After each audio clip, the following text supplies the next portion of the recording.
বাংলাদেশের জনগণরা আপনারা অনেক লাকি। কেন লাকি? কারণ আপনারা বাংলাদেশের মানুষ অনেক অনেক কন্টেন্ট ক্রিয়েটর পাইছেন, আর এমন এমন ক্রিয়েটর পাইছেন যারা ভিউ ব্যবসায়ী। কেমন ভিউ ব্যবসায়ী? যেখানে বিপদ ওইখানেই তারা। ভিউ ব্যবসায়ী কিন্তু আমাদের কমেন্ট না, জনগণের কমেন্ট। অন্য অন্য দেশে দেখেন কত কত বিপদ আপদ হইলে অন্য দেশ তো বন্যা হয়, দেখছেন? বিপদ আপদ হইলে কোনো কন্টেন্ট ক্রিয়েটররা গিয়ে হেল্প করতে নিজের টাকা ব্যয় কইরা, এরকমটা হয়? হয় না।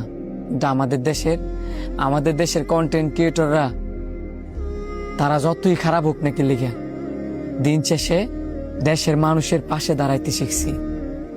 আমি যতই খারাপ হই নাকি লিখা আমিও অন্যজনদের দেখিয়া পাশে দাঁড়ানো শিখছি। আপনারাও পাশে দাঁড়ান।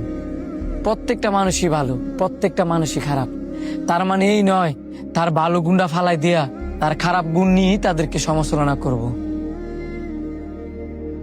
আমার কথাগুলো আপনাদের খারাপ লাগতে পারে, কিন্তু এটাই বাস্তব। আমি গর্ব করি যে আমি বাঙালি। আমি কন্টেন্ট ক্রিয়েশন করি যে বললে যে আমি বলবো এমনটা না। আমি যদি কন্টেন্ট না করতাম তাও বলতাম যে আমাদের দেশের কন্টেন্ট ক্রিয়েটর যারা আছে বেশিরভাগই ভালো। কেন ভালো? তারা মানুষের বিপদ দেখলে ওইখানে ঝাঁপায় পড়ে। এটা হচ্ছে আমাদের বাংলাদেশের কন্টেন্ট ক্রিয়েটরদের গুণ। আমি দেখছি, অনেক দেখছি, ছোটবেলাতে দেখে দেখতে আসতেছি, শিখে হয়েছি, এখনো শিখি। তো আপনারা বাসায় বসে আজে বাজে কমেন্ট না করিয়া সবাইকে এপ্রিসিয়েট করেন।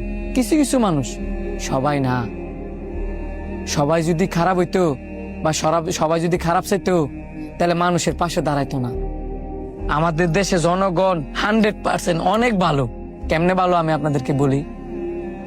কোথাও যদি কোনো সমস্যা হয়, যদি বলে যে প্রবাসী ভাইদেরকে যদি বলে যেখানে এত টাকা লাগবে ওইখানে এত টাকা পাঠান, মানে কেমনে টাকা পাঠাইবো তারা জানে না। তারা কিভাবে ইনকাম করে, কেমনে কষ্ট করে ইনকাম করে, ওই কষ্টের দিকেও তাকায় না। ঠিকই তারা সাথে সাথে ওই নাম্বারে টাকা পাঠাই দেয় বিশ্বাস করিয়া। আমাদের জনগণরাও কিন্তু দেশে যারা আছে তারাও কিন্তু বিকাশে 10 টাকা থাকলে 10 টাকাও পাঠায়। এটাও আমাদের বাংলাদেশের জনগণের একটা গুণ। এই জন্য বলি যে আমি গর্ব করি যে আমি বাঙালি। কিছু বলার নাই। সবাই সবাইকে ভালোবাসতে শিখুন, তাহলে দেখবে পৃথিবী সুন্দর, দুনিয়া সুন্দর, মানুষ সুন্দর, আপনি সুন্দর, আমি সুন্দর। ধন্যবাদ।